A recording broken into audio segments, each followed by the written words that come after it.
Hello there, welcome back, and welcome new listeners of the podcast. Today I'm going to be tackling perhaps one of my most controversial topics, I suppose, but I think it is a topic that needs addressing. You often hear a lot spoken about in the media, on social media especially, which is just nonsense on this topic, quite frankly. But and obviously anything I say is not nonsense. It is the gospel. It is perfect truth. I do not make errors. And I also apologise if my voice sounds a little bit nasally. I am in recovery from a horrible cold. I came face to face with death, obviously. Coughing and spluttering, but alas, I am recovering somewhat, and not quite fully recovered. You might be able to hear that in my voice. It probably sounds a little bit nasally, but I wanted to just record this now because I'm impatient and can't be bothered to wait until I make a full recovery. But here we go. So, to participate in the cosy safety of society, one must always expect to relinquish certain rights and freedoms. I cannot raid my local McDonald's ice cream machine. I cannot kick a baby, set off fireworks inside a cinema without prompting some kind of slap on the wrist from the authorities. And, I think we are indeed more civilized that this is so. However, were I to pick and ingest some shrooms from a local meadow, or even worse, give some to a friend, I would be committing a grave and heinous moral act according to the infinite wisdom of my government. I can walk to a local Tesco, buy enough vodka to send an elephant into a coma, give some to a friend, I can drink enough to send myself into the void. All of these activities, they seem to have the Rishi Sunak seal of approval. But as soon as I dare to even consider things outside the good and legal category of substances, such as alcohol, tobacco, caffeine, paracetamol, as soon as I venture into the dark depths of shrooms, LSD, weed, or MDMA, my society's legal system deems me to be doing something very, very naughty. Now, the point of this podcast episode is to highlight how fucking stupid this is. For some reason, we have decided as a collective of monkeys to treat ourselves as children when it comes to particular things we arbitrarily label as drugs. Now, the whole phrase that you often hear, drugs and alcohol, when you think about it, it's just absurd. Why do we separate alcohol? Why is it in its whole ontological category of its own? Your body does not recognize alcohol molecules as inherently distinct to heroin or cocaine. So why do we? What has been the impetus for categorizing certain substances as legal and approved, and others as illegal and bad? Now, delving into the history here, quite frankly, is beyond the purview of this episode, but what I wish to emphasize is the arbitrariness of where we place the legal and illegal boundary. Now, people often, in their efforts to rationalize why some things ought to be banned, usually in their efforts to reduce the cognitive dissonance of holding on to obviously absurd paternalist views, they will point to the harm reduction benefits, the alleged benefits of banning these things. We're making it safer. We've got to keep it out of the hands of children. We have to ban and restrict access in order to reduce drug use, because reducing drug use is obviously good.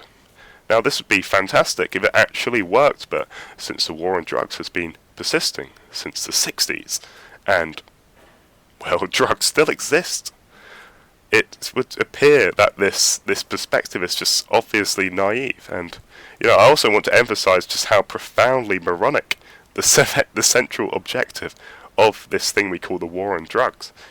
Abolish all drugs.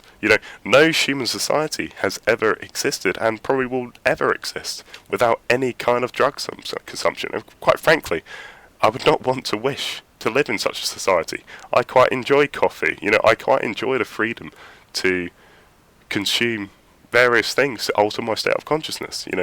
Why are we holding up sobriety as this sort of nirvana-like state? It's quite silly, really. And often, people who say that reducing this drug use is good and it makes our community safer and cozier, they often say, well, reducing alcohol use is probably good as well. But for some reason we allow alcohol users to have regulated access to their substance. But if you are, say, a meth user, we're going to arrest you. And this is strange, Why? What underlies our distinction between alcohol and meth? Is this distinction really based in scientific evidence? And I'm going to, tackle this obviously a bit later on, but I also want to make the point that it astonishes me sometimes levels of normalised safety surrounding drugs like alcohol. This is despite it consistently being ranked as one of the most harmful drugs there are. It's often ranked as, in some places where you read as more harmful to the individual drug user than something like cocaine. This surprises people, but But those people who it surprises, they simply haven't looked at the actual science behind what they are ingesting. What do these things actually do to your body? Now, I'm not going to demonise alcohol. I use it as well on occasion as part of my pursuit of happiness, if you want to call it that. But what I wish to make explicit is how it compares to other psychoactive compounds, and therefore how our legal drug distinction is based not on a scientific grounding, a real rational assessment of the various harms, benefits and properties of these substances, but rather our legal drug distinction is really a political one that really ought to be dismantled and revealed for what it is, as a paternalist and harmful legal construction that has enabled, politicians to reduce complex social issues into the simpler and the crude boogeyman of drugs. It's much easier to say that you'll tackle poverty and crime by, preaching that one will be hard on drugs, and this of course obfuscates the fact that often drug addiction is symptomatic of rather than causal when it comes to social issues. We should not overlook the empirical fact that the overwhelming majority of people who use drugs are not addicted. This is really a trivial claim to make, but it astonishes me sometimes how counterintuitive it often is to people. And I don't blame people for feeling surprised.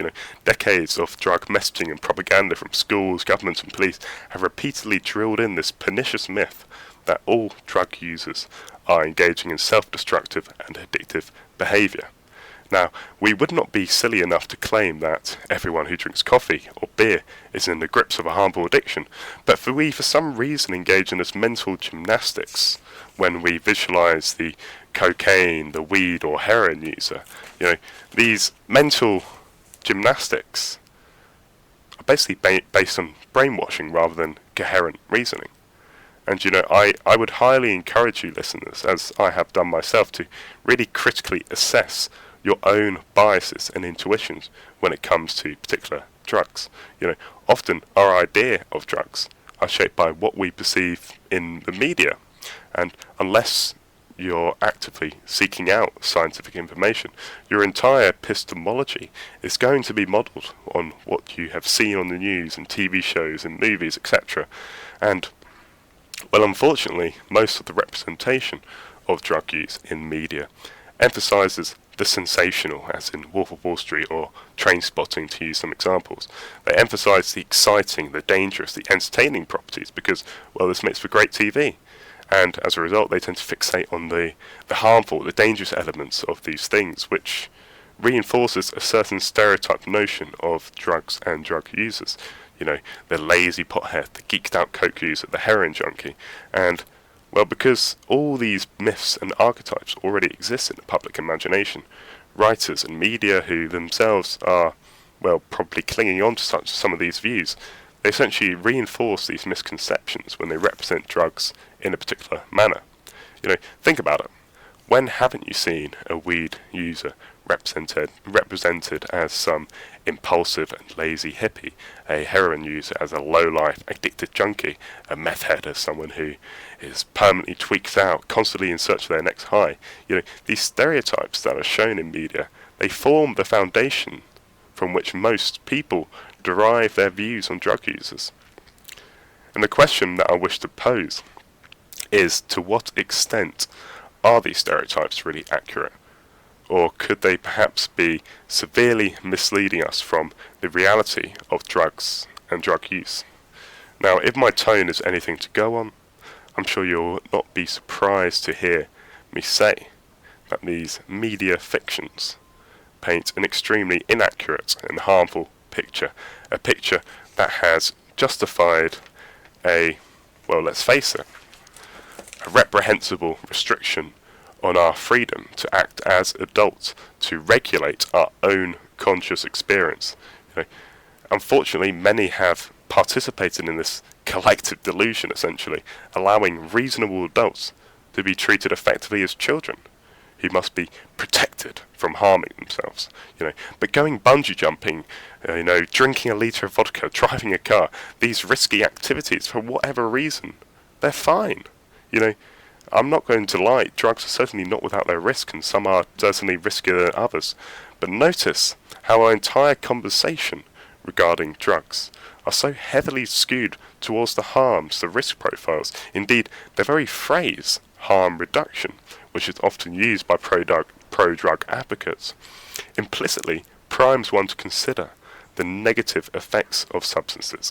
You know, I'm personally not a fan of this phrase, and, well, I'd rather just simply discuss sensible and responsible use. You know, we don't talk about me restricting my chocolate consumption or limiting how much coffee I drink as harm reduction, although, you know, you could say that this is what it is.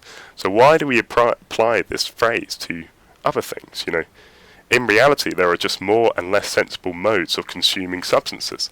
You know, harm reduction, it reinforces this myth that drug users are engaging in some kind of self-destructive behaviour.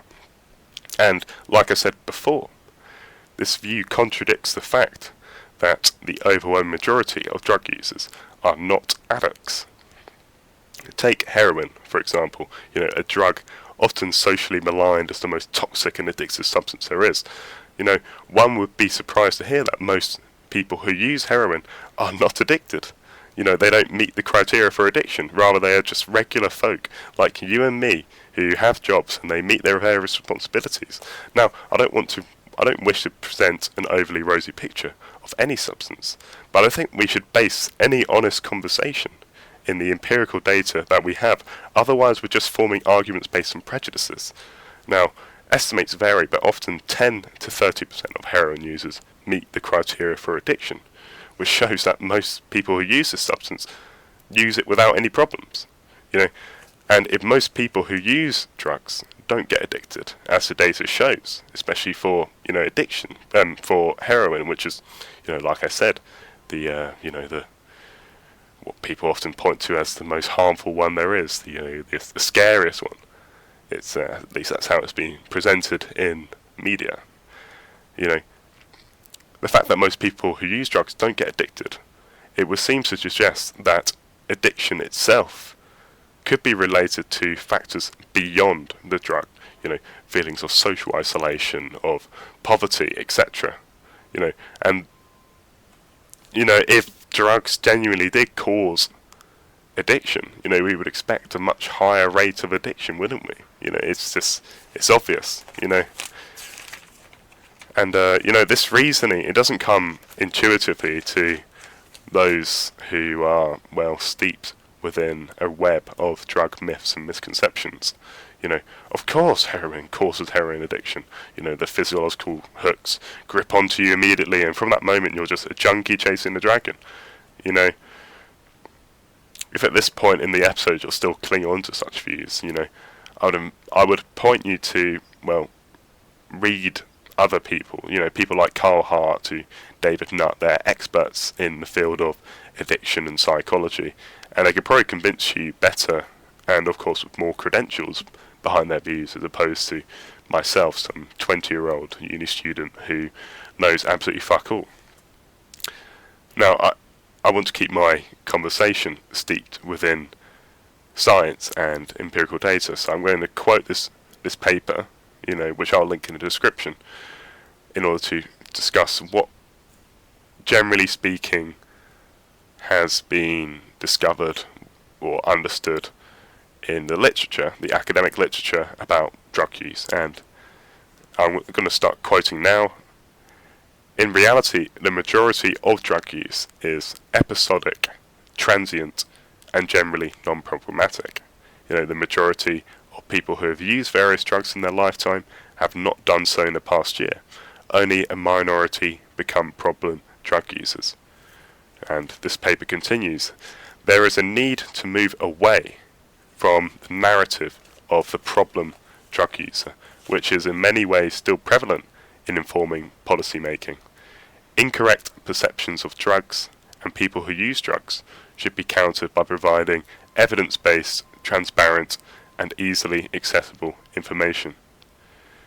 This is essential to changing public attitudes towards and removing stigma of people who use drugs. End quote. And, you could frame me broadcasting my views here as undoubtedly a risk, since many of the drugs discussed are still criminalised where I live. But it's a risk that I'm willing to take because I think that such a strong moral argument can be made for it.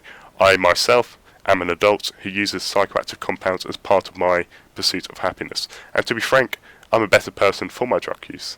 They have not transformed me into some hedonist, rather they have facilitated deep moments of connectedness with myself and others. We shouldn't view drugs with rose-tinted glasses, but we should instead view them for what they are, essentially portals to altered states of mind. There is nothing inherently immoral about these altered states, they just are.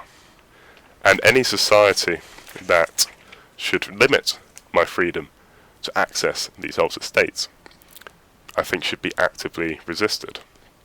And history has shown us many examples of legally ratified infringements on human rights, from the infamous laws against homosexuality to the restriction of voting rights from women. I think reason demands that we should add drug laws to this category as a certain example of the state's overreach, not merely into my private sexual behaviour or my ability to vote, but into my very consciousness. My consciousness is my consciousness. It is not Rishi Sunak's. My experience is essentially me. It is the raw expression of my being. It is that which I have been and will always be acquainted with for as long as I live. And the fact that I and many others have been born into a particular social arrangement which attempts to stifle and conceal my ability to access these states of experience, I think is a depressing reminder of how little freedom one really has in such a society. Why shackle experience to the subset, the category of things we call legal drugs, especially when they are often the most physiologically harmful, as in alcohol and tobacco. And they are also often the most boring drugs when compared to what's out there. There is simply no rational basis for this absurdity. Drugs are just compounds that change one's grip on things. The difference between legal and illegal is an arbitrary social distinction, often steeped in racist political opportunism. I would invite you to read the history on, why cannabis was criminalised in America especially, but going into that it's too much here. These facts are explicit and they are really for everyone to see. Unfortunately, the ball is rolling in academia and medicine, where the moronic legal restrictions on investigating these compounds scientifically are finally being lifted. We are witnessing what's been called a bit of a drug renaissance, with lots of clinical trials being conducted on various psychedelics and other compounds. This is a long time coming, but it is also indicative of a profound moral failure that research was restricted for so long. We have just performed a really unnecessary intellectual castration, essentially. But regardless, it is exciting times to be a drug researcher. But more importantly, I think this trend should extend to drug users as well. And I also think we should recognise that we are all drug users of varying frequencies, whether your particular drug of choice is coffee, sugar, weed or alcohol. Likewise, we shouldn't ignore people who engage in highly dopaminergic activities, such as scrolling TikTok, playing video games and gambling. These are also drugs. You shouldn't feel a sense of moral superiority if you get your dopamine hit from these activities as opposed to actual physical compounds. The differences are minimal. And if you care to look honestly, as I said, we are all addicts of some sort. It is simply, the manner in which our mammalian learning machinery is set up. Whilst you may not have had the experience of a 4-day heroin binge, you can probably relate to the analogous experience of a 4-hour Netflix binge. We can all relate to failures of self-control, the frustration of our ability to self-regulate. These are natural, ordinary human feelings, which have perhaps been amplified in our modern environment of obscene abundance. We've been thrust from our Paleolithic world of scarcity to a Big Mac dystopia. Drugs, food, shopping, gaming, TikTok, news, the potency and the variety of highly rewarding stimuli. It's not just limited to drugs, it's all around you. It's the fundamental ethos of our vapid consumerist culture. More, but never enough. It's in your pocket when you hear that buzz, and then, almost reflexively, you're fumbling around, manically scavenging for your digital dopamine hit. Anna Lembke, who is quite a famous addiction researcher, has this quote about smartphones. She says, "The smartphone is the modern day hypodermic needle, delivering digital dopamine 24/7 for a wide generation." The most potent drugs are often the ones hiding just under your nose, and they're often the ones you're least likely to call drugs. You should not forget this. It is this false sense of security conjured up by the euphemisms we use to describe such activities. We call them entertainment, or just scrolling Instagram, just Netflixing. It is these euphemisms that corrodes our agency. These drugs, they are everywhere, and it is the socially sanctioned kind that you should be most wary of. Thank you for listening. I hope you've enjoyed this. Hope you've found it somewhat insightful. If you disagree with everything I said, post your criticism. I invite criticisms of all kind. I want to learn. Not everything I say obviously is correct, but I think there is some truth here in how misled we as a society have been on the actual true nature of drugs and psychoactive compounds. But I'll leave that at that. I hope you guys have enjoyed this, and adios.